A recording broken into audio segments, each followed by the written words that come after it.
Бисмилля, альхамдулилля, салату вассаламу аля расулилля, ва аля алихи ва асхаби ва ман валя маба. На прошлом уроке начали разбор вопросов мухассасат и закончили его, то есть о том, что является конкретизирующими элементами раздельными, которые приходят в раздельных контекстах. И указали на то, что автор книги привел 9 конкретизирующих элементов, относительно некоторых из них мы согласились с автором, относительно некоторых с автором не согласились. Так вот, сегодня продолжаем разбор следующих вопросов, которые касаются конкретных частных контекстов аль-хас. Говорит автор книги Сафиуддин аль-Ханбали: «Ваяджуз ат-таксис» или «Ваяджузу таксис аль-умум или аль-вахид». И разрешено сокращать общность до одной единицы. То есть, помните или нет, когда мы говорили, не пришел ко мне никто, это общность. Вот это вот понятие общности включает в себя все единицы. То есть вообще никто к тебе не пришел. Можно ли сократить эти единицы так, что останется только одна единица под общим постановлением? Если скажешь, я дал тебе 100, кроме 99. Остается только одна единица под общим постановлением. То есть, это пример не совсем правильный, потому что общность не касается чисел, но просто для того, чтобы лучше понять, что значит остается только одна единица из общего постановления. Когда ты говоришь, я дал тебе 100, кроме 99. Сколько осталось единиц под моим первоначальным постановлением, что я тебе что-то дал? Так, только одна единица. Говорит, разрешено сокращение общности до одной единицы. Так, можете у себя подписать то, что вот этот вопрос не несет никакой практической пользы на практике. Поэтому смысла от нее, то есть и узнавания правильного ответа в ней, большого нет. Говорит и второе мнение в этом вопросе: «Вакаль ар-Рази валь-Каффаль валь-Газали иля акаллиль джама», которого придерживался ар-Рази, имеется в виду не Фахруддин ар-Рази, а Абу Бакр аль-Джассас аль-Ханафи. То есть аль-Джассас аль-Ханафи, один из ханафийских ученых.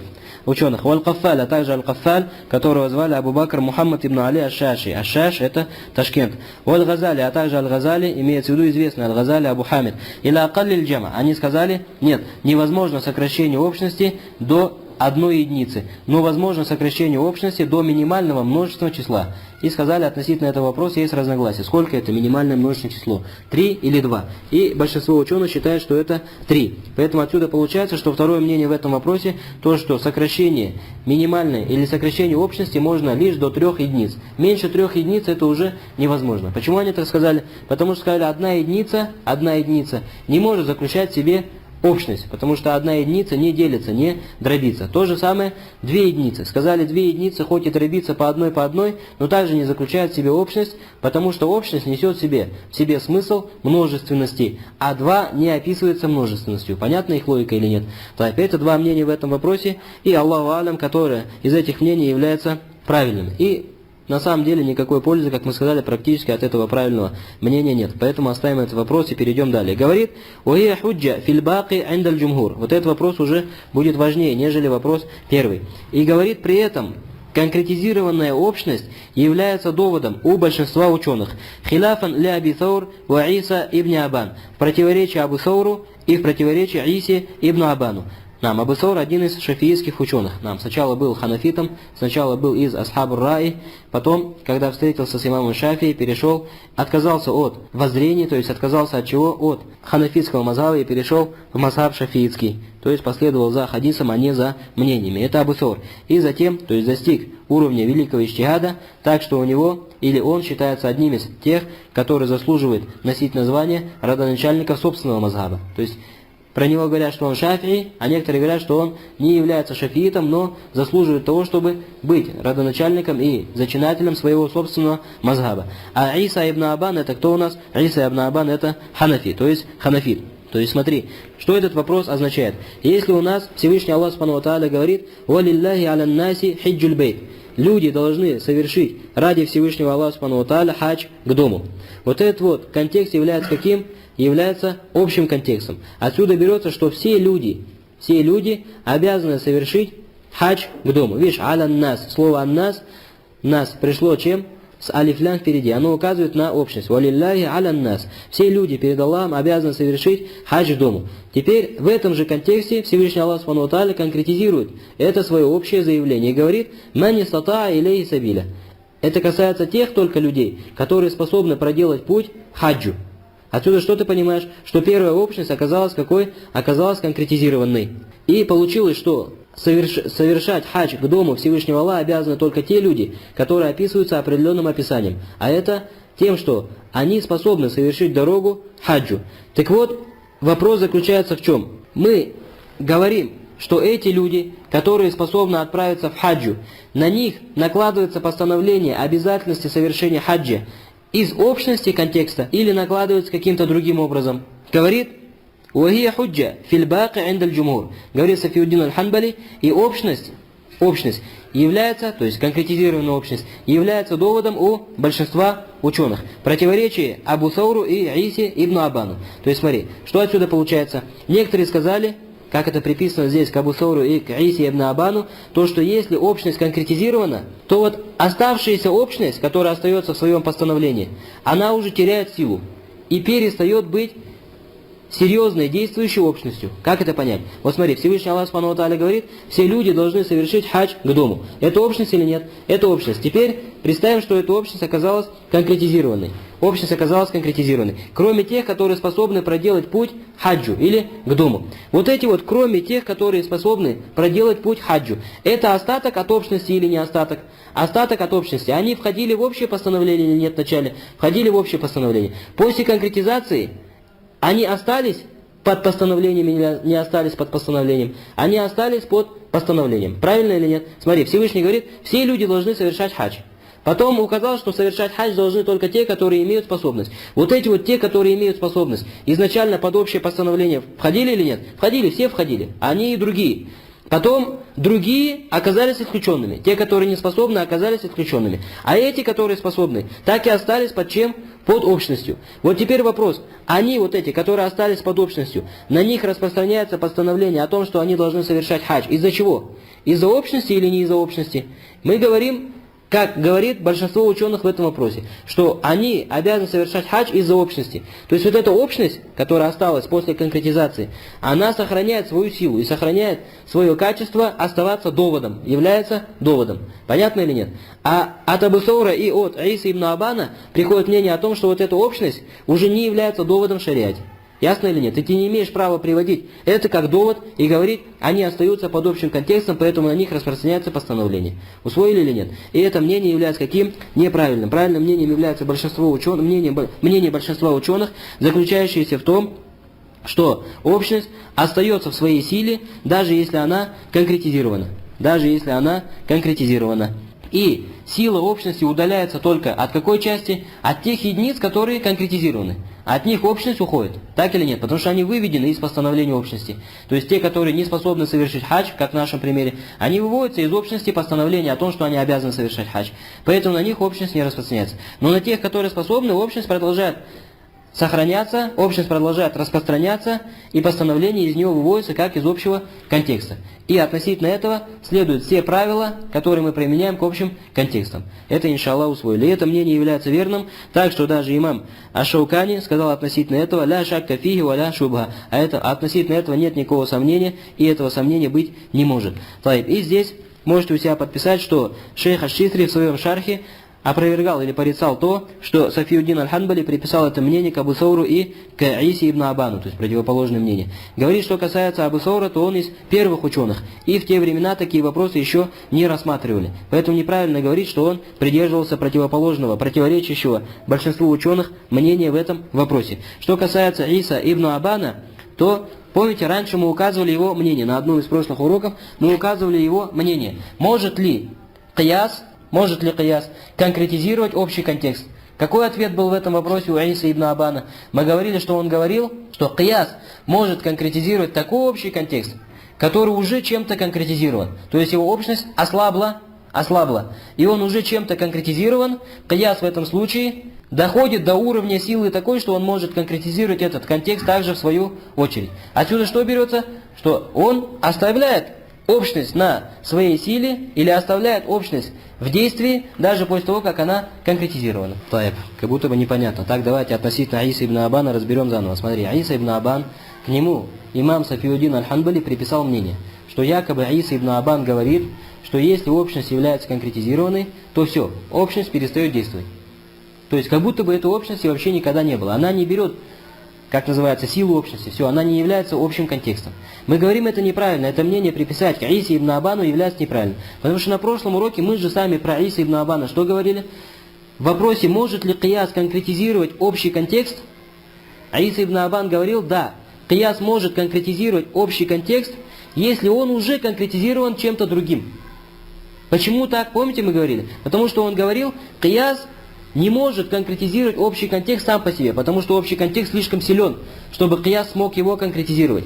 Но он может его конкретизировать только если эта общность ослабла тем, что она уже конкретизирована чем-то другим. То есть, помните, во время книги «Усуль мин илмин усуль» мы брали эти два понятия. Ничем не конкретизированная общность и общность, которая конкретизирована чем-либо. Какая из общностей сильнее, а какая слабее? Общность, которая осталась на своей общности и ничем не раздроблена, ничем не конкретизирована, мы говорили, сильнее, чем та общность, которая ослаблена уже конкретизацией, которая пришла к ней с разных сторон. Так или нет? Так вот здесь Иса ибн Абан взял эту логику. Говорит, кияс – это слабый довод. Он не может конкретизировать общность, которая ничем не конкретизирована, потому что она слишком сильна. Но общность, которая уже чем-то конкретизирована, кияс может ее конкретизировать, потому что эта общность уже слаба. Отсюда ты понимаешь, что Иса ибн Абан считает конкретизированную общность за довод, но просто считает за довод какой? Ослабленный. Он не говорит, что он вообще не довод и вообще не действует.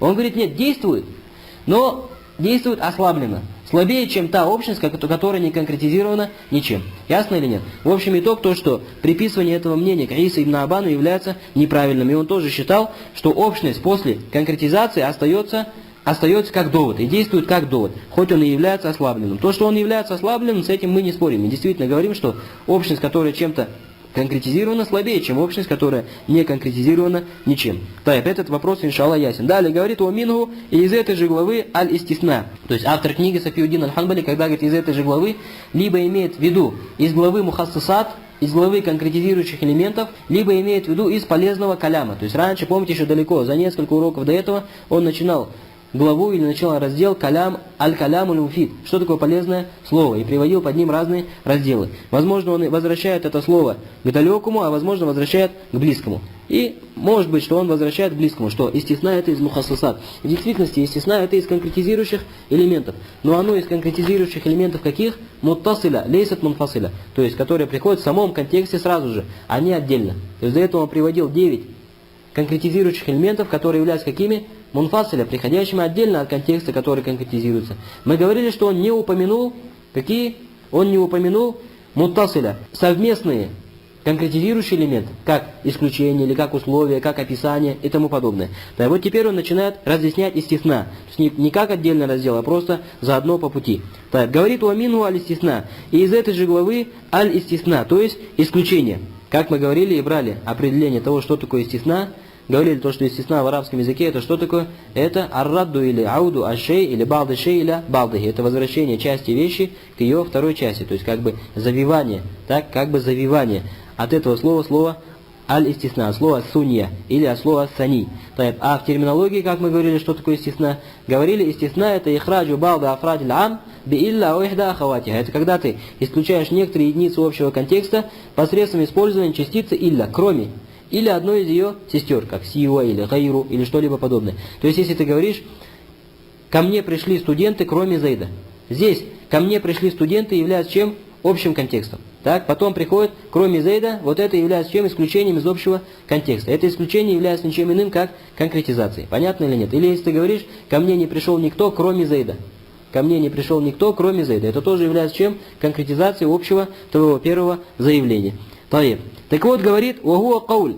Что такое истисна? Теперь автор книги будет давать определение тому, что такое истисна. Говорит, «Вагуа каулюн», а это слово, и этим самым автор книги Сафиуддин аль-Ханбали хочет указать на то, что в основном у ученых усуль фикх считается, что исключение производится только словесно. Либо частицы илля, либо сива, либо гайру и тому подобное.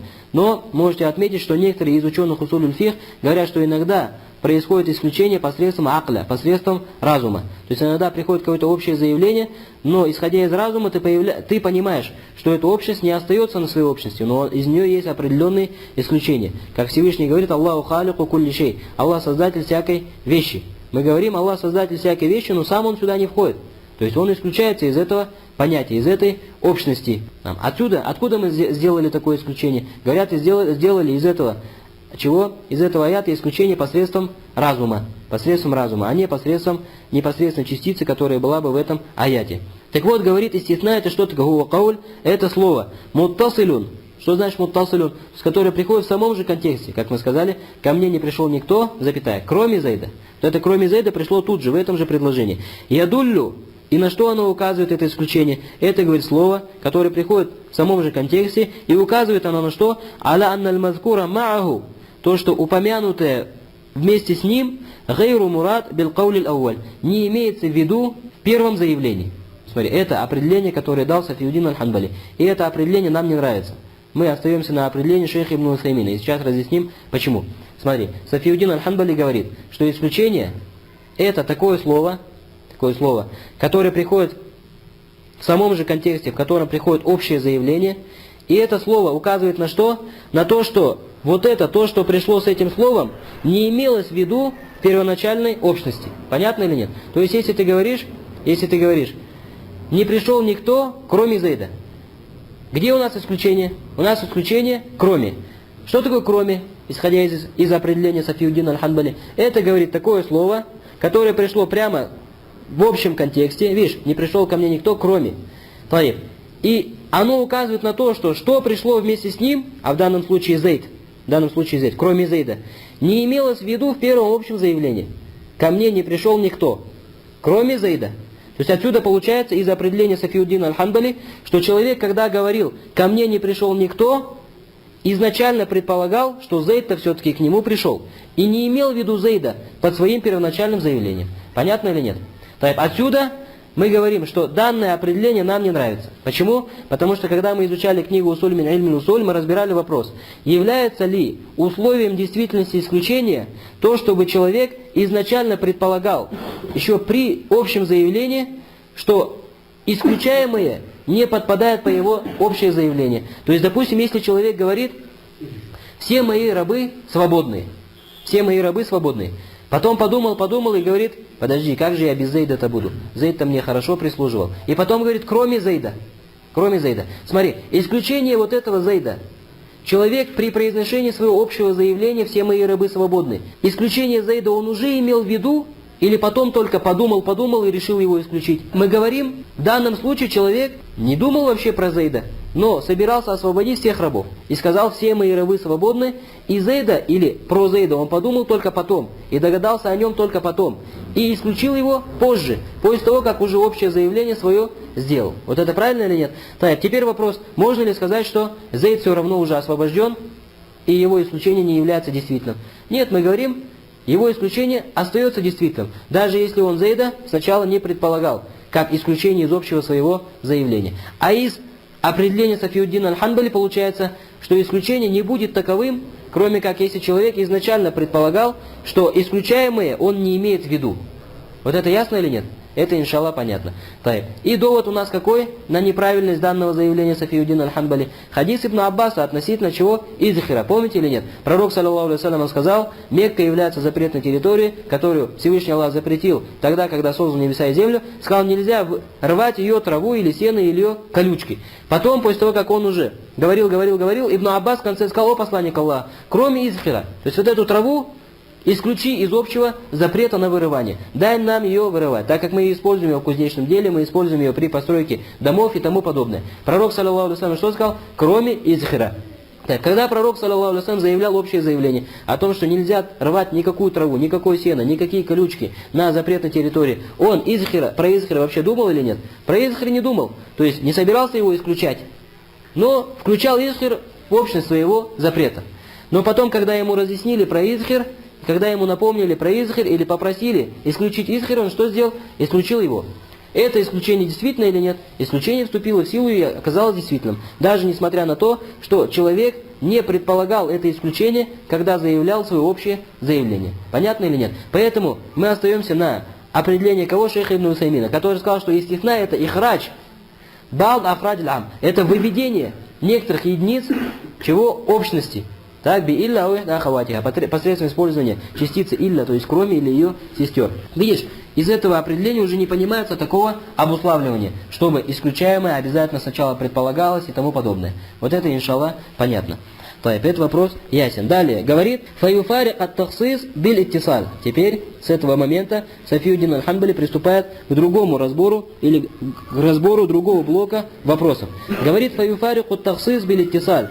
Чем, говорит, истисна отличается от таксиса? Чем истисна отличается от конкретизации? То есть прежде чем разбирать этот вопрос, необходимо разъяснить или напомнить о том, что, как это понять, чем истисна отличается от конкретизации. Мы же сами говорили, что истисна это один из видов конкретизации. Как же он может отличаться от конкретизации, если он сам является одним из его видов?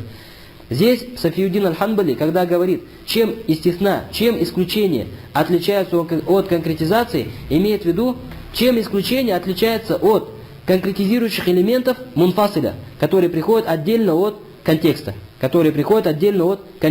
Вместе с тем, что всем понятно, что истисна сама является одним из видов конкретизации, но просто является конкретизацией какой? Совместной, которая приходит в общем контексте, вместе с контекстом. Говорит, так вот, чем отличается исключение от таксиса? Говорит биль-иттисаль. Во-первых, тем, что иттисаль происходит. То есть исключение приходит муттасилян, сразу в том контексте, из которого ты хочешь что-то исключить. В отличие от других видов конкретизации мунфасиль, раздельных. Они приходят отдельно от контекста. Говорит, «Уататаррукихи иля нас каашара иля салята». Это второе исключение. Первое исключение, иншаллах, понятно. Ничего, или точнее, первое отличие и исключение от других конкретизирующих элементов, это понятно, ничего сложного нет. Теперь второе. «Уататаррукихи иля нас каашара иля салята». Говорит, а также отличается тем, что исключение возможно применить относительно нас, явного контекста. Возможно применить относительно нас, явного контекста. А явный контекст, как, например, 10. 10 кроме 3. 10 кроме 3. Ты сказал, я дал тебе 10 реалов кроме 3. Или отдам тебе 10 реалов кроме 3. Это явный контекст или неявный? Мы сказали, что числа указывают на явность. То есть их невозможно понять. 10, если ты говоришь 10, невозможно понять ни 9, ни 8, ни 11, ни 12. А понимаешь именно 10. Это явный контекст. Говорит, исключение возможно относительно явного контекста. Ты можешь сказать, я отдам тебе 10 реалов, кроме 3. Это позволительно. А что касается, говорит, других мухассасатов, других конкретизирующих элементов, то они не способны. Что делать? Не способны конкретизировать явные контексты. Но способны конкретизировать только какие контексты? Контексты захир, контексты внешние. Нам это не абсолютно, но в большинстве случаев. Этот вопрос также, иншаллах, понятен. Что значит «Уататаррукихи иля нас»? И то, что исключение может касаться явных контекстов. Дальше. Это то, чем отличается исключение от других конкретизирующих элементов. Автор назвал сколько? Назвал 2 пункта. Далее. «Ваюфарикун насх». А чем он отличается от аннулирования? То есть, исключение подобно или похоже на аннулирование или нет? Чем-то похоже. То есть, когда ты говоришь, я отдам тебе 10 реалов, кроме 3. Ты как бы аннулируешь свою общность. Правильно или нет? И оставляешь общность только на 7 и исключаешь ее от 3. Когда ты говоришь, я отдам тебе 10 реалов, из этого понимается, что ты отдашь именно 10. Но когда ты говоришь, кроме 3, отсюда понимается, что будет отдано только 7, а уже не 10. То есть происходит своего рода аннулирование. Но автор книги говорит, не нужно путать между исключением и между аннулированием. Потому что между этим и этим есть разница. Какая разница? «Ваюфарикан насх биль-иттисаль». Первая разница в том, что исключение опять-таки приходит в самом контексте. Сразу же в самом контексте. А аннулирование не может приходить в самом же контексте. Оно приходит позже этого контекста. Помните, мы говорили, одним из условий аннулирования является то, чтобы аннулирующий аят или хадис приходил по временному промежутку позже, чем аннулированный аят или хадис. А исключения нет. Исключение, наоборот, обуславливается, чтобы оно было в самом контексте. Смотри. Условием аннулирования является то, чтобы оно не было в самом контексте. А условием исключения, наоборот, является то, чтобы оно было в этом же самом контексте. Дальше говорит, «Вабианну мани лидухуль ма джаза духулюху, ван насх рафиун лима дахаля». А также второе отличие, исключение от аннулирования, то, что исключение воспрещает войти под общую или под общий контекст некоторым единицам. Ты говоришь, я отдам тебе 10, кроме 3. Вот это вот исключение воспрещает вхождению 3 единиц под 10. И остается только 7. А аннулирование, это, говорит, не воспрещение, но это поднятие постановления полностью. Поднятие постановления единовременно. То есть, то маня запретительный фактор, а этот рафия, поднимающий. То есть немножко сложно, возможно, это понять, так как это связано немножко с языком. Что знаешь маня, что знаешь рафия, какая разница между ними. Таиб. Говорит то, что исключение занимается чем маня? Запретительством. А насх занимается рафан, то есть поднятием постановления. Не просто не пускает, но поднимает постановление. То есть, допустим, если ты говоришь, например, допустим, то, что сначала, в начале ислама, женщины, которые совершили прелюбодеяние, наказание относительно них было какое? Пожизненное заключение, пока они не скончаются. Затем пришло другое, аннулирующее постановление, что женщина, совершившая прелюбодеяние, если она была когда-то в законном браке, то ее закидывают камнями. Если никогда не была, то побивают сотни плетей и на год высылают из этой местности. Так, вот это аннулирование или это исключение? Мы говорим аннулирование, это не исключение. Почему не исключение? Потому что в данном случае, смотри, не происходит такого, что что-то, какие-то единицы у нас воспрещаются под заход или воспрещаются к заходу под общее постановление. Потому что это два разных совершенно постановления. Здесь заключение, а здесь побивание камнями. То есть побивание камнями не является частью заключения. Так, чтобы сказать, что мы что-то здесь исключили. Так или нет? Другое дело, когда ты говоришь, но происходит при аннулировании что? Поднятие постановления. То постановление полностью поднялось и ушло. И пришло на замену другое постановление. А когда ты говоришь об исключении, то здесь уже есть понятие какое? Есть понятие воспрещения единиц. Воспрещение входа единиц под общее постановление. Я отдам тебе 10 реалов, кроме 3. Вот эти 3 единицы, они способны войти под 10 или нет? В своей основе входят под 10 или нет? В своей основе входят под 10. Но так как есть исключение, вот это исключение является запретительным фактором, который не дает этим 3 единицам подойти под 10, зайти под 10. А здесь, смотри, закидывание камнями изначально не входит в понятие заключения пожизненное. Так или нет? Совсем две разные вещи. Поэтому про аннулирование не говорят, что оно занимается запрещением входа одного под второе. Это, иншаллах, усвоили. Вот эта разница, вторая между исключениями, между чем? Между аннулированием. Теперь третье. Говорит, уабианну раф'ун лиль ба'д, уан насх раф'ун лиль джами'. И третье исключение, третья разница, то, что исключение говорит, что делает? Выносит из общего постановления часть единиц, а аннулирование выносит из общего постановления все единицы. То есть полностью аннулирует это общее постановление, приходит с другим постановлением. Это усвоили или нет? Это также усвоили. Это, иншаллах, легко. Вот в этом последнем, иншаллах, ничего сложного нет. И что касается вопроса аннулирования, то относительно этого придет еще целый отдельный раздел. Далее говорит, «Уашартуху алиттисаль».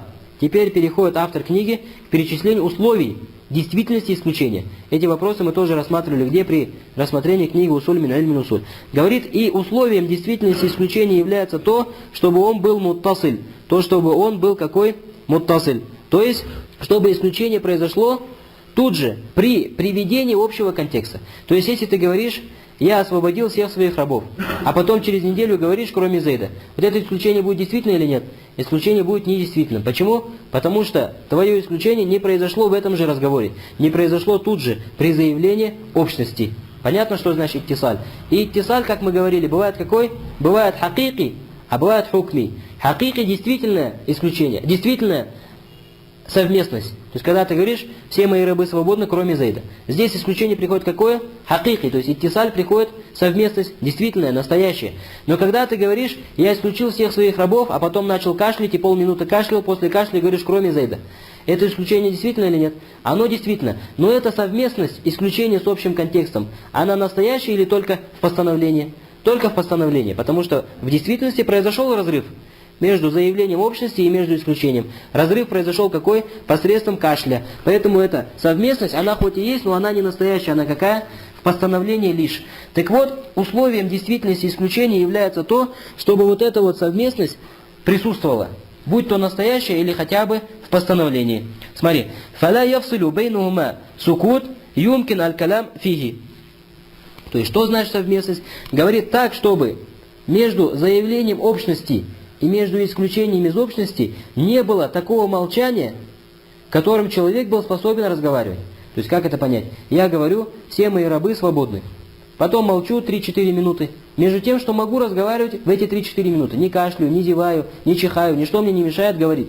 Молчу 3-4 минуты, потом говорю, кроме Зейда. Кроме Зейда. Говорит автор книги, здесь исключение будет недействительным. Будет недействительным. Почему? Потому что человек мог разговаривать, мог исключить сразу из общего контекста, но не исключил. при том, что ему ничего не мешало.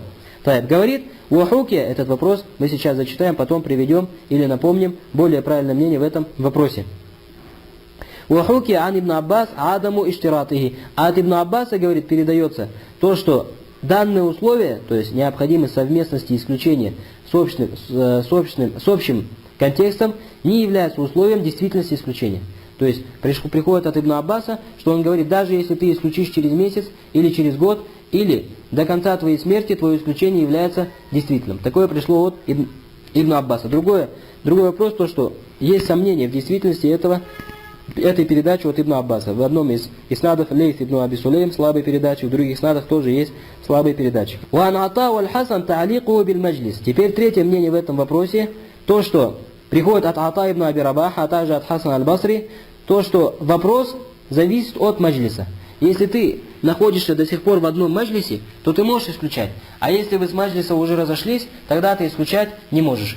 То есть если ты договариваешься с каким-то человеком и говоришь ему, я продал тебе 10 гектаров своей земли, кроме 2 гектаров, которые находятся на западной части. Например, на западной части участка. Такое исключение действительно или нет? Действительно, в этом разногласий нет. Теперь, если я говорю, я продал тебе 10 гектаров земли, потом наш маджлис продолжается. И в конце маджлиса через полчаса я сказал, подожди, 2 гектара, которые на западе, я исключаю, я тебе их не продаю. Говорят, такое исключение является действительным. Мы скажем, что это мнение не совсем правильное.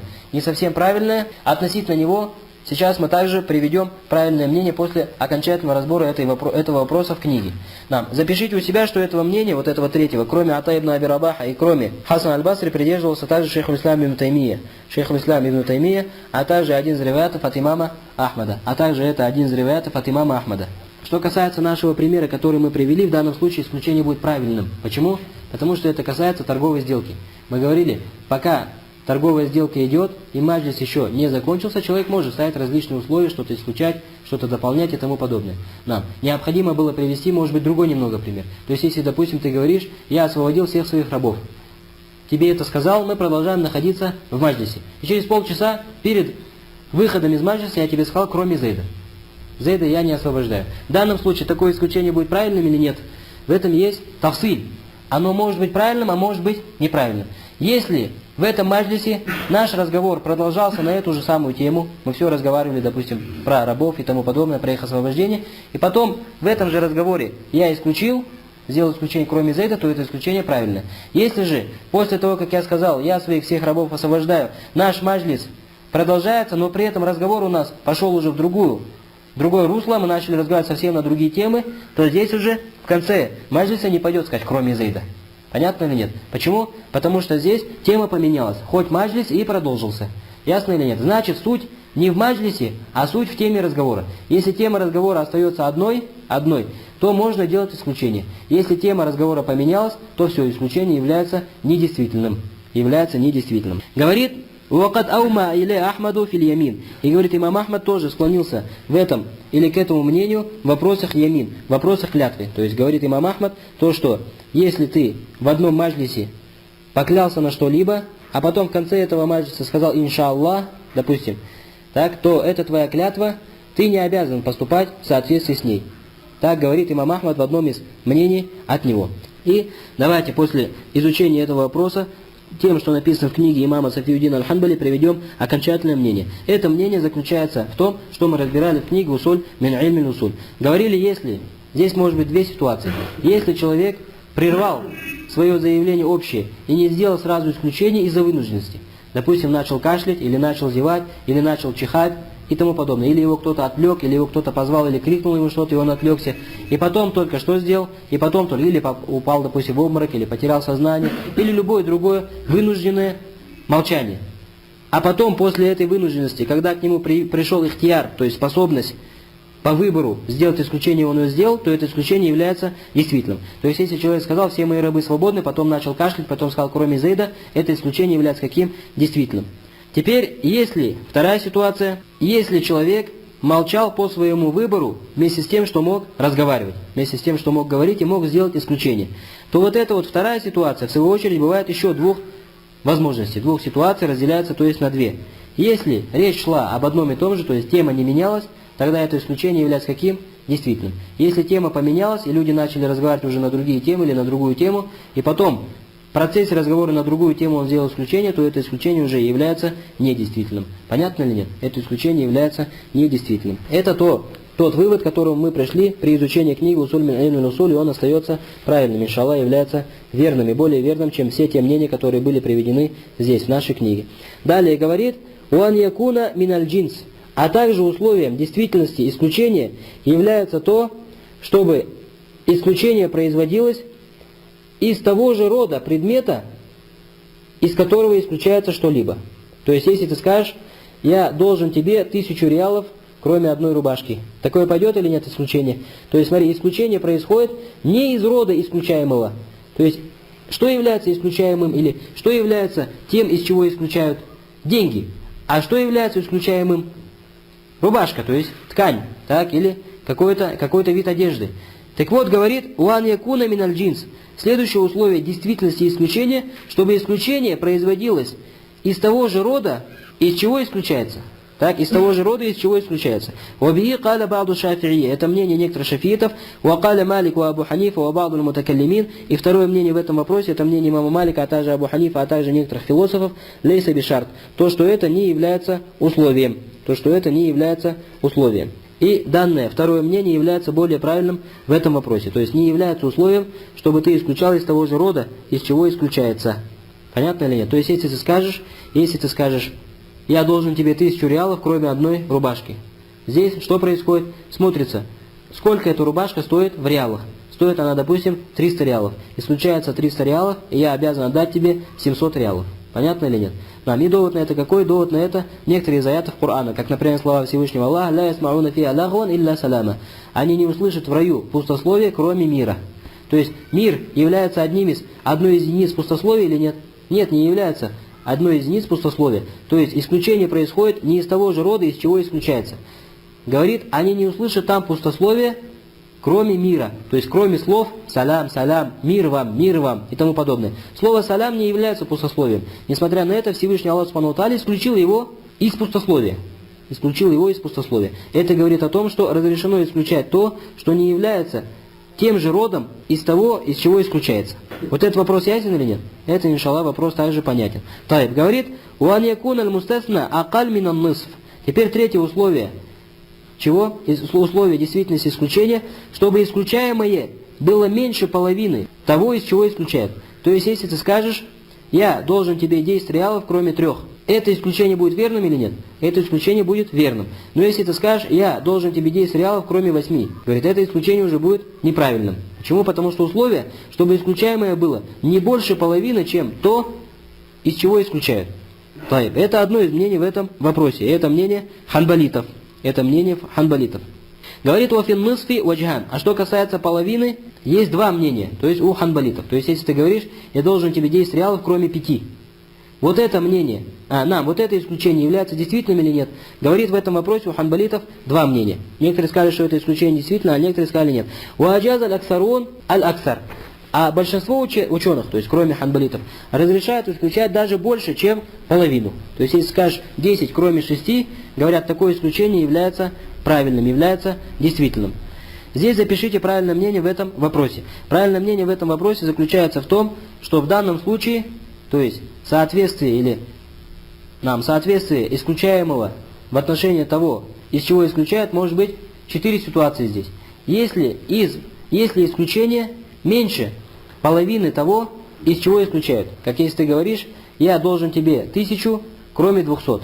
Здесь запишите у себя без разногласий, что такое исключение является действительным.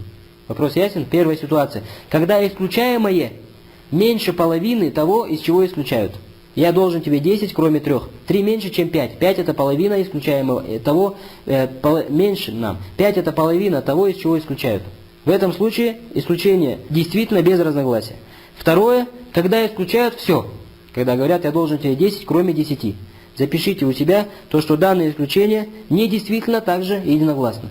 Данное исключение недействительно единогласно. И человек остается обязанным 10. Если он говорит, я должен тебе 10, кроме 10. Так, данное слово считается пустословием, и его исключение не является действительным, не принимается во внимание, как будто бы он не делал никакого исключения. Третья ситуация, если исключается половина, я должен тебе 10, кроме 5, правильное мнение, что такое исключение является верным. И четвертая ситуация, когда исключается больше половины, я должен тебе 10, кроме 7. Правильное мнение в этом вопросе, то, что такое исключение тоже является действительным. Говорит имам Шаукани в своей книге «Иршад аль-Фухуль», ничего не запрещает нам сказать о действительности такого исключения. И после того, как мы разобрали эти 4 ситуации, у нас выяснилось, что исключение является правильным в любом случае, кроме как если исключается полностью все. Если ты говоришь 10, кроме 10, тогда неправильно, а все остальное является верным и действительным. И запишите у себя то, что разбор этих вопросов, то есть относительно условий действительности исключения, является мало полезным, то есть от него пользы мало. Почему? Потому что исключения бывают двух видов. Либо исключения, которые приходят в шариатских контекстах, все эти исключения являются действительными. Никто не может сказать, что это исключение шариатское не является действительным, не соответствует чему-то и тому подобное. Нет, все они являются действительными. Или же исключения ставят люди, когда заключают какую-то сделку или договора или что-либо подобное. Здесь вопрос уже возвращается к чему? Вопрос возвращается к обычаям людей на самом деле. То есть, если в обычаях людей принято, что исключение 7 из 10 не является действительным, то оно не будет действительным. Даже если мы говорим, что оно действительно в основе. Оно действительно в основе, но в обычаях людей, допустим, какой-то местности это неправильно и считается неправильным разговором, не считается за действительное правильное исключение. Понятно или нет? То есть в этих вопросах в любом случае возвращение идет к обычаям. Вот эти вопросы, они затрагиваются во многих вопросах фиха, вопросах клятв, вопросах таляка, вопросах никаха, вопросах других сделок торговых и так далее. И во всех них мы возвращаемся к чему? К обычаю на самом деле, а не к тому, что здесь установили мы. Понятно или нет? Это, иншаллах, ясно. Так, если же обычая никакого нет, тогда возвращаемся уже, да, к этому. Тогда возвращаемся к тому правильному мнению, которое мы установили здесь. Так, говорит далее. Теперь важный вопрос. А если, говорит, исключение пришло сразу после нескольких предложений, то исключение касается всех этих предложений. Можете записать то, что это мнение большинства ученых. Говорит, «Уакал аль-ханафия» и сказали ханафиты «иля аль-акраб». То, что исключение касается только последнего предложения. То, что исключение касается только последнего предложения. И запишите, что в этом вопросе есть еще третье мнение. Третье мнение, которое заключается в том, что необходимо приостановиться. И нельзя выносить постановление, что исключение возвращается только к последнему предложению или возвращается ко всем предложениям. Как его понять? То есть, смотри, если ты говоришь несколько общих предложений. Смотри, говоришь, я освободил своих рабов, и я развел своих жен. Сколько предложений? 2.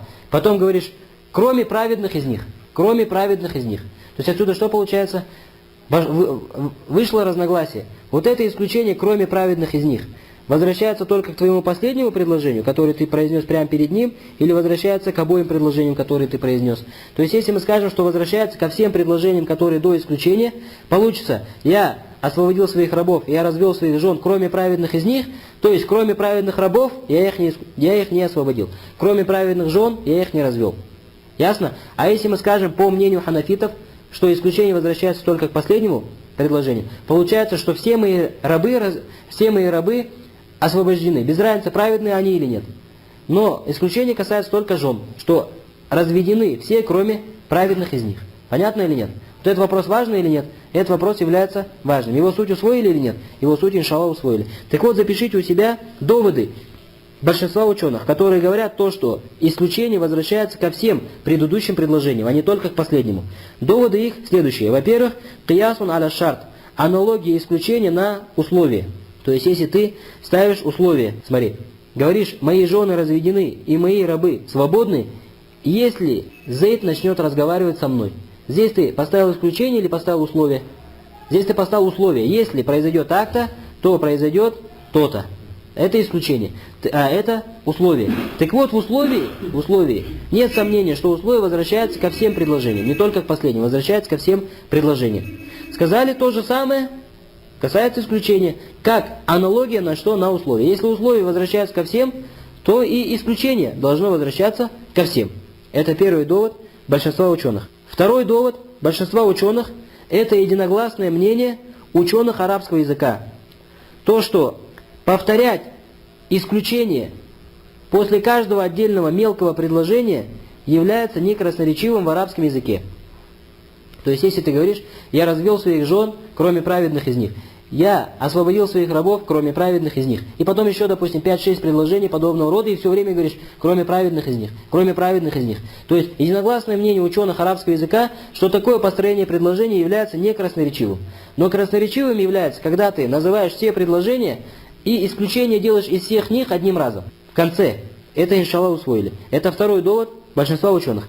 И третий довод большинства ученых в том, что когда происходит перечисление каких-то предложений посредством союза вау, то есть союза какого и, происходит какое-то общее, что-то общее из смыслов между этими предложениями.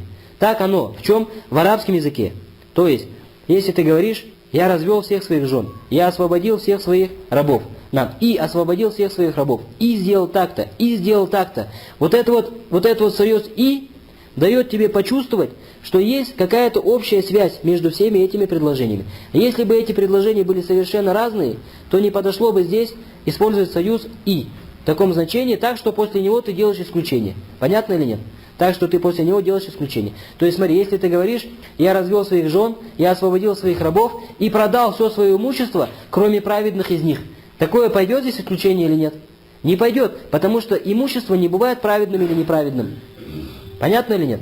Поэтому, говорит, если приходит у нас в конце предложения исключение, и перед ним пришли предложения, которые разделяются союзом и, это указывает на то, что эти предложения, в них есть что-то общее.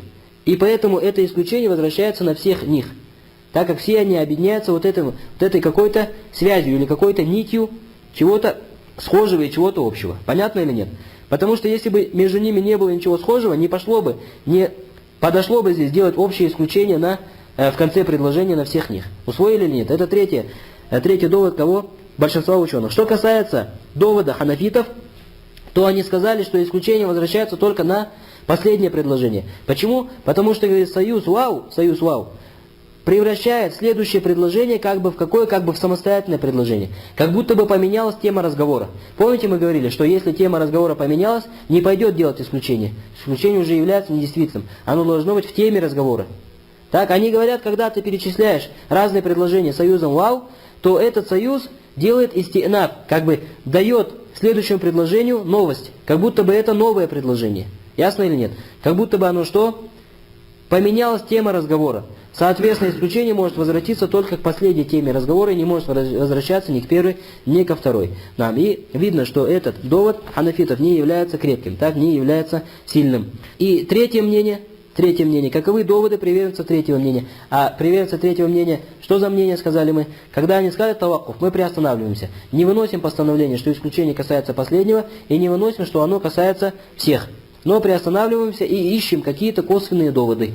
Какой у них довод? Сказали, потому что мы нашли, что шариатские контексты, в них встречаются и такое, и такое.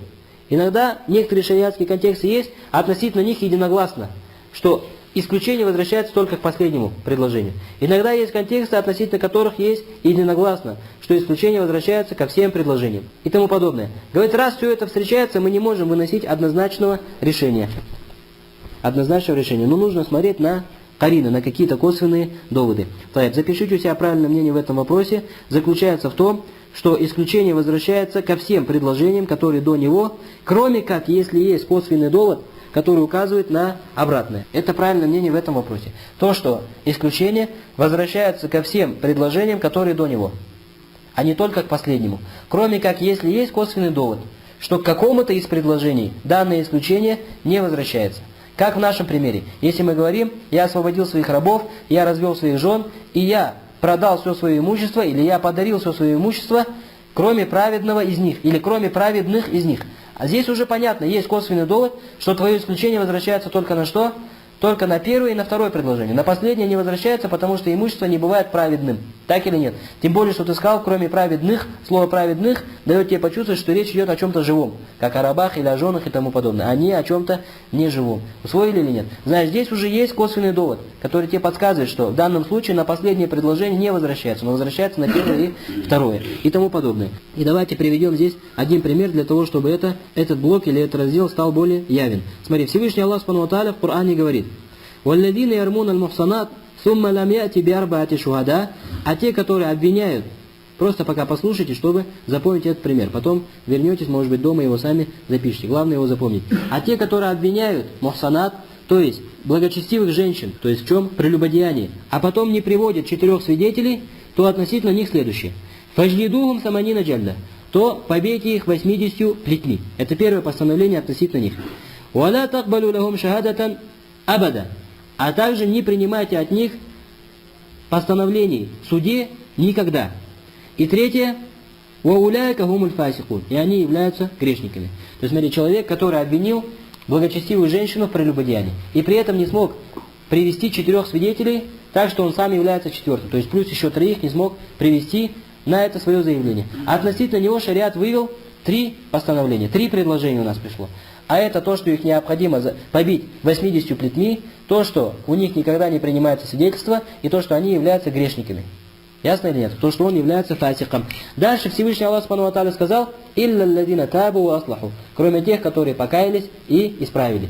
Так, вот это исключение или нет? Исключение. Так, это исключение возвращается ко всем 3 предложениям? Или возвращается только к последнему, или к какому возвращается? То есть, если мы скажем ко всем 3, получается, что человек раскаявшийся, его не нужно побивать 80 плетьми, от него можно принимать свидетельство в суде, и он не является грешником.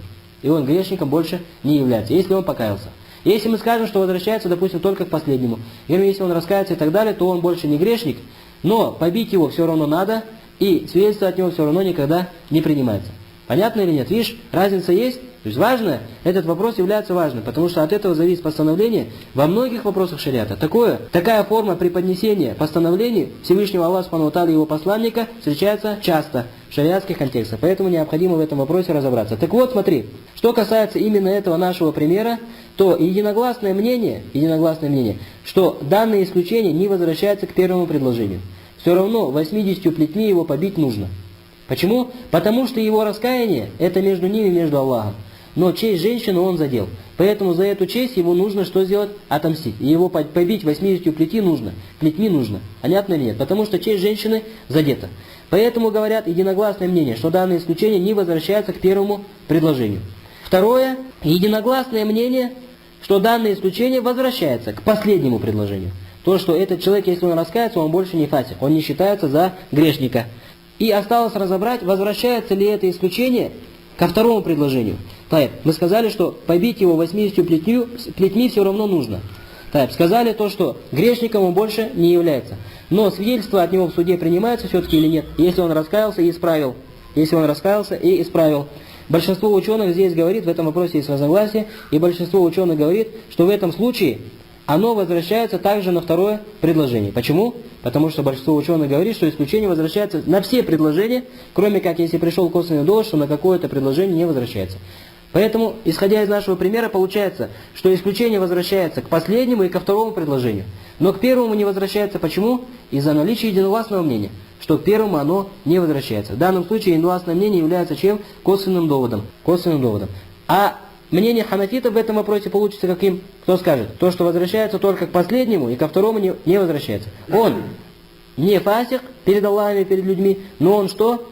Но он от него свидетельство все равно в суде не принимается, даже если он раскается. Это мнение ханафитов в этом вопросе. И правильное мнение, то, что возвращается ко второму предложению, так же, как мы сказали, пока у нас не будет косвенного довода, что ко второму оно не возвращается. И к тому же это соответствует также логике. Потому что, почему его свидетельство не принимается в суде? Именно потому, что он фасик, потому что он грешник. А так как от него ушло описание грешности, соответственно, ничего не мешает принять его свидетельство в суде. Этот пример усвоили или нет? Это, иншаллах, пример усвоили. И давайте разберем последнее предложение, и на этом завершим главу о вопросах или о контекстах хас, частных контекстах. «Вагуа минал избат нафи, ва минал нафи избат», говорит Сафиуддин аль-Ханбали, и исключение из утверждения является отрицанием, а исключение из отрицания является утверждением. Смотри, если ты говоришь, ко мне не пришел никто, кроме Зейда. Здесь исключение из чего является? Исключение из отрицания. То есть ты отрицаешь, ко мне не пришел никто. Потом из этого твоего отрицания делаешь исключение, кроме Зейда. Так вот, исключение из отрицания является чем? Утверждением. То есть ты этим самым утверждаешь, что Зейд пришел к тебе. Ты говоришь, ко мне не пришел никто, кроме Зейда. Этим самым ты что делаешь? Этим самым ты утверждаешь, что Зейд пришел. Теперь, если ты говоришь, ко мне пришли все, кроме Зейда. Здесь исключение из чего, наоборот? Из утверждения. Так вот, он говорит, исключение из утверждения является чем? Является отрицанием, наоборот. Здесь ты отрицаешь приход Зейда к тебе. Понятно или нет? Теперь подпишите здесь один важный момент. То, что относительно первого, нафи, он нам, исключение из утверждения является отрицанием, относительно этого единогласное мнение. Исключение из утверждения является отрицанием, относительно этого относительно этого единогласное мнение. То есть, если ты говоришь, ко мне пришли все, кроме Зейда. Единогласное мнение, что отсюда понимается, что Зейд тебе не пришел. А вот относительно второго, исключение из отрицания является утверждением, относительно этого есть разногласие. Большинство ученых согласны с этим утверждением, а некоторые ханафиты с этим утверждением спорят. И говорят, нет, если мы делаем исключение из отрицания, оно еще не указывает на утверждение. Как это понять? Смотри, когда ты говоришь, ко мне не пришел никто, кроме Зейда. Некоторые ханафиты говорят, то есть мы не знаем, что случилось с Зейдом. Пришел он к тебе или не пришел. Мы относительно него приостанавливаемся. Мы не можем вынести относительно него постановление, утверждение, что он все-таки пришел. Понятно или нет? Но мы приостанавливаемся. Возможно, пришел, а возможно, не пришел. И это мнение их является в корне неверным. И его Ибн аль-Кайим сильно порицал. Говорил, потому что если мы скажем, что не всякое утверждение, не всякое, точнее, исключение из отрицания является утверждением, получится аннулирование смысла свидетельства «Ля иляха илляллах». Нет божества, достойного поклонения, кроме Аллаха. Здесь ты, кроме Аллаха, это исключение чего? Это исключение из отрицания. Исключение из отрицания. Смотри, нет ни одного божества, которое достойно на поклонение, кроме Аллаха. Если мы согласимся с мнением ханафитов, то получится, что относительно Аллаха мы не знаем точно, он достоин поклонения или не достоин. Но мы отрицаем достойность поклонения от всех божеств. Но относительно Аллаха мы его не отрицаем, но и не подтверждаем. Аллаху алям, достоин он на поклонение или нет. Получается так. Говорим, это является неверным в корне. Но исключение из отрицания является утверждением. Поэтому мы утверждаем, что все объекты поклонения недостойны поклонения, кроме Аллаха. Вот это утверждение слова Аллах означает, что кроме Аллаха, то есть Аллах достоин этого поклонения.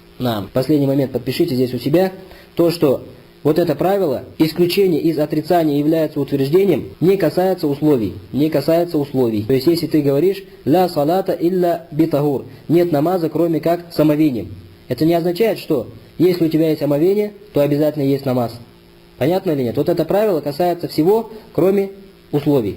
Что касается условий, то это правило его не касается. Так это последнее, что необходимо было отметить в этой главе. Со следующего урока, иншаллах, приступим к разбору главы мутлак и мукайяд, то есть ограниченных и неограниченных контекстов. Субханак Аллахума бихамдик, ашхаду ан ла иляха илля анта, астагфируллаха ва атубу илейх.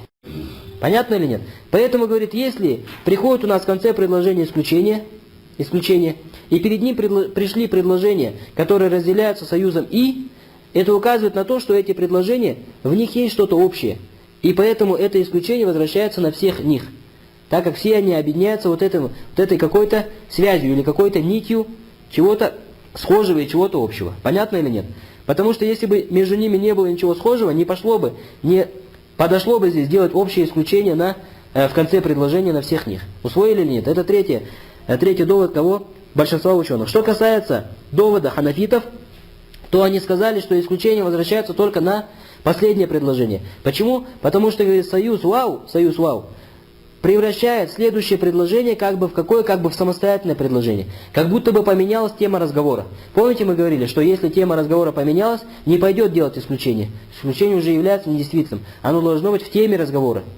Так, они говорят, когда ты перечисляешь разные предложения союзом вау, то этот союз делает истинаб, как бы дает следующему предложению новость. Как будто бы это новое предложение. Ясно или нет? Как будто бы оно что? Поменялась тема разговора. Соответственно, исключение может возвратиться только к последней теме разговора и не может возвращаться ни к первой, ни ко второй. И видно, что этот довод ханафитов не является крепким, так не является сильным. И третье мнение, каковы доводы приверженцев третьего мнения? А приверженцы третьего мнения, что за мнение сказали мы? Когда они сказали таваккуф, мы приостанавливаемся. Не выносим постановление, что исключение касается последнего, и не выносим, что оно касается всех. Но приостанавливаемся и ищем какие-то косвенные доводы. Какой у них довод? Сказали, потому что мы нашли, что шариатские контексты, в них встречается и такое, и такое. Иногда некоторые шариатские контексты есть, а относительно них единогласно, что исключение возвращается только к последнему предложению. Иногда есть контексты, относительно которых есть единогласно, что исключение возвращается ко всем предложениям и тому подобное. Говорит, раз все это встречается, мы не можем выносить однозначного решения. Однозначного решения. Но нужно смотреть на карина, на какие-то косвенные доводы. Так, запишите у себя правильное мнение в этом вопросе. Заключается в том, что исключение возвращается ко всем предложениям, которые до него, кроме как, если есть косвенный довод, который указывает на обратное. Это правильное мнение в этом вопросе. То, что исключение возвращается ко всем предложениям, которые до него, а не только к последнему. Кроме как, если есть косвенный довод, что к какому-то из предложений данное исключение не возвращается. Как в нашем примере. Если мы говорим, я освободил своих рабов, я развел своих жен, и я продал все свое имущество, или я подарил все свое имущество, кроме праведного из них, или кроме праведных из них. А здесь уже понятно, есть косвенный довод, что твое исключение возвращается только на что? Только на первое и на второе предложение. На последнее не возвращается, потому что имущество не бывает праведным. Так или нет? Тем более, что ты сказал, кроме праведных, слово праведных дает тебе почувствовать, что речь идет о чем-то живом. Как о рабах или о женах и тому подобное. А не о чем-то неживом. Усвоили или нет? Знаешь, здесь уже есть косвенный довод, который тебе подсказывает, что в данном случае на последнее предложение не возвращается, но возвращается на первое и второе. И тому подобное. И давайте приведем здесь один пример для того, чтобы этот блок или этот раздел стал более явен. Смотри, Всевышний Аллах Субхану ва Тааля в Коране говорит: «Валладина ярмуна аль-мухсанат, сумма лам яти биарбаати шухада», а те, которые обвиняют, просто пока послушайте, чтобы запомнить этот пример. Потом вернетесь, может быть, дома его сами запишите. Главное его запомнить. А те, которые обвиняют мухсанат, то есть благочестивых женщин, то есть в чем? Прелюбодеянии, а потом не приводят 4 свидетелей, то относительно них следующее. «Фажлидухум саманина джальда», то побейте их 80 плетьми. Это первое постановление относительно них. «Валя такбалю лахум шахадатан абада», а также не принимайте от них постановлений в суде никогда.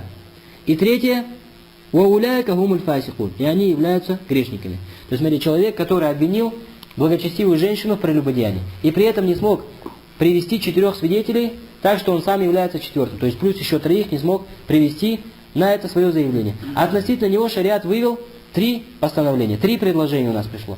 А это то, что их необходимо побить 80 плетьми, то, что у них никогда не принимается свидетельство, и то, что они являются грешниками. Ясно или нет? То, что он является фасиком. Дальше Всевышний Аллах Субхану ва Тааля сказал: «Илля алладина табу ва аслаху», кроме тех, которые покаялись и исправили. Так, вот это исключение или нет? Исключение. Так, это исключение возвращается ко всем 3 предложениям, или возвращается только к последнему, или к какому возвращается? То есть, если мы скажем ко всем 3, получается, что человек раскаявшийся, его не нужно побивать 80 плетьми, от него можно принимать свидетельство в суде, и он не является грешником. И он грешником больше не является, если он покаялся. Если мы скажем, что возвращается, допустим, только к последнему, или если он раскается и так далее, то он больше не грешник, но побить его все равно надо, и свидетельство от него все равно никогда не принимается. Понятно или нет? Видишь, разница есть? То есть важно, этот вопрос является важным, потому что от этого зависит постановление во многих вопросах шариата. Такая форма преподнесения постановлений Всевышнего Аллаха Субхану ва Тааля и его посланника встречается часто в шариатских контекстах, поэтому необходимо в этом вопросе разобраться. Так вот, смотри, что касается именно этого нашего примера, то единогласное мнение, что данное исключение не возвращается к первому предложению. Все равно 80 плетьми его побить нужно. Почему? Потому что его раскаяние, это между ними, между Аллахом. Но честь женщины он задел. Поэтому за эту честь ему нужно что сделать? Отомстить. И его побить 80 плетьми нужно. Понятно или нет? Потому что честь женщины задета. Поэтому говорят единогласное мнение, что данное исключение не возвращается к первому предложению. Второе, единогласное мнение, что данное исключение возвращается к последнему предложению. То, что этот человек, если он раскается, он больше не фасик, он не считается за грешника. И осталось разобрать, возвращается ли это исключение ко второму предложению. Так, мы сказали, что побить его 80 плетьми все равно нужно. Так, сказали то, что грешником он больше не является. Но свидетельство от него в суде принимается все-таки или нет, если он раскаялся и исправил. Большинство ученых здесь говорит, в этом вопросе есть разногласие, и большинство ученых говорит, что в этом случае оно возвращается также на второе предложение. Почему? Потому что большинство ученых говорит, что исключение возвращается на все предложения, кроме как если пришел косвенный довод, что на какое-то предложение не возвращается. Поэтому, исходя из нашего примера, получается, что исключение возвращается к последнему и ко второму предложению. Но к первому не возвращается. Почему? Из-за наличия единогласного мнения, что к первому оно не возвращается. В данном случае единогласное мнение является чем? Косвенным доводом. Косвенным доводом. А мнение ханафитов в этом вопросе получится каким? Кто скажет? То, что возвращается только к последнему и ко второму не возвращается. Он не фасик перед Аллахом и перед людьми, но он что? Но он от него свидетельство все равно в суде не принимается, даже если он раскается. Это мнение ханафитов в этом вопросе. И правильное мнение, то, что возвращается ко второму предложению, так же, как мы сказали, пока у нас не будет косвенного довода, что ко второму оно не возвращается. И к тому же это соответствует также логике. Потому что, почему его свидетельство не принимается в суде? Именно потому, что он фасик, потому что он грешник. А так как от него ушло описание грешности, соответственно, ничего не мешает принять его свидетельство в суде. Этот пример усвоили или нет? Это, иншаллах, пример усвоили. И давайте разберем последнее предложение, и на этом завершим главу о вопросах или о контекстах хас, частных контекстах. «Вагуа минал избат нафи, ва минал нафи избат». Говорит Сафиуддин аль-Хамбали, и исключение из утверждения является отрицанием, а исключение из отрицания является утверждением. Смотри, если ты говоришь, ко мне не пришел никто, кроме Зейда. Здесь исключение из чего является? Исключение из отрицания. То есть ты отрицаешь, ко мне не пришел никто. Потом из этого твоего отрицания делаешь исключение, кроме Зейда. Так вот, исключение из отрицания является чем? Утверждением. То есть ты этим самым утверждаешь, что Зейд пришел к тебе. Ты говоришь, ко мне не пришел никто, кроме Зейда. Этим самым ты что делаешь? Этим самым ты утверждаешь, что Зейд пришел. Теперь, если ты говоришь, ко мне пришли все, кроме Зейда. Здесь исключение из чего, наоборот? Из утверждения. Так вот, он говорит, исключение из утверждения является чем? Является отрицанием, наоборот. Здесь ты отрицаешь приход Зейда к тебе. Понятно или нет? Теперь подпишите здесь один важный момент. То, что относительно первого, «Уо минал избат нафи», он исключение из утверждения является отрицанием, относительно этого единогласное мнение. Исключение из утверждения является отрицанием, относительно этого относительно этого единогласное мнение. То есть, если ты говоришь, ко мне пришли все, кроме Зейда. Единогласное мнение, что отсюда понимается, что Зейд к тебе не пришел. А вот относительно второго, исключение из отрицания является утверждением, относительно этого есть разногласия. Большинство ученых согласны с этим утверждением, а некоторые ханафиты с этим утверждением спорят. И говорят, нет, если мы делаем исключение из отрицания, оно еще не указывает на утверждение. Как это понять? Смотри, когда ты говоришь, ко мне не пришел никто, кроме Зейда. Некоторые ханафиты говорят, то есть мы не знаем, что случилось с Зейдом. Пришел он к тебе или не пришел. Мы относительно него приостанавливаемся. Мы не можем вынести относительно него постановление, утверждение, что он все-таки пришел. Понятно или нет? Но мы приостанавливаемся. Возможно, пришел, а возможно, не пришел. И это мнение их является в корне неверным. И его Ибн аль-Кайим сильно порицал. Говорил, потому что если мы скажем, что не всякое утверждение, точнее исключение из отрицания является утверждением, получится аннулирование смысла свидетельства «Ля иляха илляллах». Нет божества, достойного поклонения, кроме Аллаха. Здесь ты, кроме Аллаха, это исключение чего? Это исключение из отрицания. Исключение из отрицания. Смотри, нет ни одного божества, которое достойно на поклонение, кроме Аллаха. Если мы согласимся с мнением ханафитов, то получится, что относительно Аллаха мы не знаем точно, он достоин поклонения или не достоин. Но мы отрицаем достойность поклонения от всех божеств. Но относительно Аллаха мы его не отрицаем, но и не подтверждаем. Аллаху алям, достоин он на поклонение или нет. Получается так. Говорим, это является неверным в корне, но исключение из отрицания является утверждением. Поэтому мы утверждаем, что все объекты поклонения недостойны поклонения, кроме Аллаха. Вот это утверждение слова Аллах означает, что кроме Аллаха, то есть Аллах достоин этого поклонения. Последний момент, подпишите здесь у себя, то, что вот это правило, исключение из отрицания является утверждением, не касается условий. То есть, если ты говоришь «ля салата илля битагур», нет намаза, кроме как с омовением. Это не означает, что если у тебя есть омовение, то обязательно есть намаз. Понятно или нет? Вот это правило касается всего, кроме условий. Что касается условий, то это правило его не касается. Это последнее, что необходимо было отметить в этой главе. Со следующего урока, иншаллах, приступим к разбору главы мутлак и мукайяд, то есть ограниченных и неограниченных контекстов. Субханак Аллахума бихамдик, ашхаду ан ла иляха илля анта, астагфируллаха ва атубу илейх. А некоторые ханафиты с этим утверждением спорят. И говорят, нет, если мы делаем исключение из отрицания, оно еще не указывает на утверждение. Как это понять? Смотри, когда ты говоришь, ко мне не пришел никто, кроме Зейда. Некоторые ханафиты говорят, то есть мы не знаем, что случилось с Зейдом. Пришел он к тебе или не пришел. Мы относительно него приостанавливаемся. Мы не можем вынести относительно него постановление, утверждение, что он все-таки пришел. Понятно или нет? Но мы приостанавливаемся. Возможно, пришел, а возможно, не пришел. И это мнение их является в корне неверным. Его Ибн Аль-Кайим сильно порицал. Говорил, потому что если мы скажем, что не всякое утверждение, не всякое, точнее, исключение из отрицания является утверждением, получится аннулирование смысла свидетельства «Ля иляха илляллах». Нет божества, достойного поклонения, кроме Аллаха. Здесь ты, кроме Аллаха, это исключение чего? Это исключение из отрицания.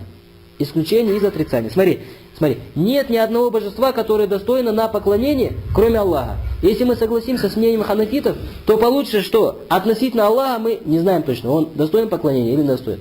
Но мы отрицаем достойность поклонения от всех божеств. Но относительно Аллаха мы его не отрицаем, но и не подтверждаем. Аллаху алям, достоин он на поклонение или нет. Получается так. Говорим, это является неверным в корне, но исключение из отрицания является утверждением. Поэтому мы утверждаем, что все объекты поклонения недостойны поклонения, кроме Аллаха. Вот это утверждение слова Аллах означает, что кроме Аллаха, то есть Аллах достоин этого поклонения. Последний момент подпишите здесь у себя, то что вот это правило, исключение из отрицания является утверждением, не касается условий. Не касается условий. То есть если ты говоришь «ля салата илля битагур», нет намаза, кроме как с омовением. Это не означает, что если у тебя есть омовение, то обязательно есть намаз. Понятно или нет? Вот это правило касается всего, кроме условий. Что касается условий, то это правило его не касается. Это последнее, что необходимо было отметить в этой главе. Со следующего урока, иншаллах, приступим к разбору главы мутлак и мукайят, то есть ограниченных и неограниченных контекстов. Субханак Аллахума бихамдик, ашхаду ан ла иляха илля анта, астагфируллаха ва атубу илейх. Илля битагур. Нет намаза, кроме как с омовением. Это не означает, что если у тебя есть омовение, то обязательно есть намаз. Понятно или нет? Вот это правило касается всего, кроме условий. Что касается условий, то это правило его не касается. Это последнее, что необходимо было отметить в этой главе. Со следующего урока, иншаллах, приступим к разбору главы мутлак и мукайят, то есть ограниченных и неограниченных контекстов. Субханак Аллахума бихамдик, ашхаду ан ла иляха илля анта, астагфируллаха ва атубу илейх. Неограниченных контекстов. Субханак Аллахума бихамдик, ашхаду ан ла иляха илля анта, астагфируллаха ва атубу илейх.